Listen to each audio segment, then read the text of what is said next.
Merci beaucoup, Monsieur le Président. Donc, le plan d'action 2022 de la stratégie sur les boissons et les aliments locaux du Nouveau-Brunswick a sorti tout récemment. Le plan d'action 2022 qui a sorti à l'automne, lorsque la saison agricole était finie. Mais dans ce plan-là, il n'y a aucune cible chiffrée, Monsieur le Président, et il n'y a aucun objectif mesurable. Donc, on ne sait pas qu'est-ce qu'on essaye de réaliser avec ce plan-là. Monsieur le Président, il y a une situation qui est inquiétante parce qu'en 1970, on avait 4551 fermes au Nouveau-Brunswick. En 2016, on avait 2255 et en 2021, on avait seulement 1851. Il y a aussi seulement 165 agriculteurs de moins de 35 ans au Nouveau-Brunswick en ce moment. Donc, je veux savoir, qu'est-ce que la ministre fait pour renverser la tendance dévastatrice de la perte de fermes et de l'augmentation dangereuse de l'âge moyen des agriculteurs ici au Nouveau-Brunswick? Minister of Agriculture, Aquaculture and Fisheries. Thank you for the question to the member opposite. We are very proud of what the local food and beverage strategy is creating and performing in. I've got some key messages here that I'd like to share with you. We've seen a 24% increase in vegetable production. We've seen 41 new greenhouses to promote year-round growing. We've partnered with Opportunities New Brunswick. We've partnered with Petal. We've broken down the silos in government to get partnerships to create effective use of government monies all the way around. We've worked with 10 communities.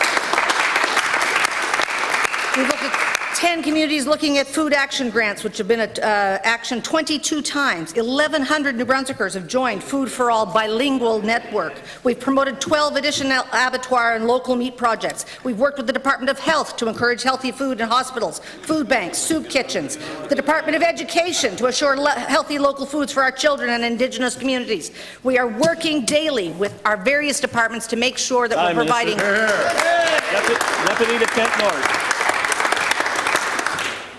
You might be working, but you're not getting any results. The urgency is extreme.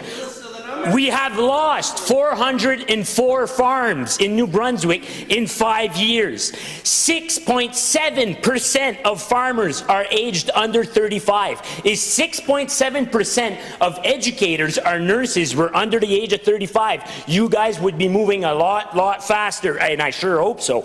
And the IMF just came out and said there's greater uncertainty, higher economic volatility, geopolitical confrontations, and more frequent and devastating natural disaster, a world in which any country can be thrown off course more easily and more often. So my question to the minister is, if for any reason supply chains are cut tomorrow, do you have a plan, and what is that plan? Minister of Agriculture, Aquaculture and Fisheries. Well, the member opposite, I mean, we started with talking about the local food and beverage strategy and numbers there, and we've jumped all over the place. So I'm going to try and hit a few of the items we've talked about.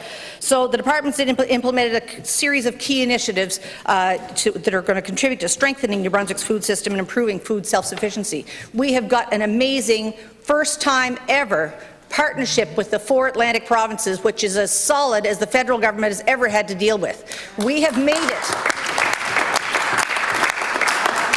Don't you interrupt me. We have made it possible so that if, in the event of another crisis like we've had during COVID, that if there's a rock slide in Rimouski or on the River Deschutes, we're going to be ready, because we're going to be able to be self-sufficient and work amongst ourselves to make sure the people of Atlantic Canada have food to eat and food on their grocery shelves, and that our farmers are going to be able to be feeling supported, and our fishermen are going to be able to find markets for their food. Thank you very much.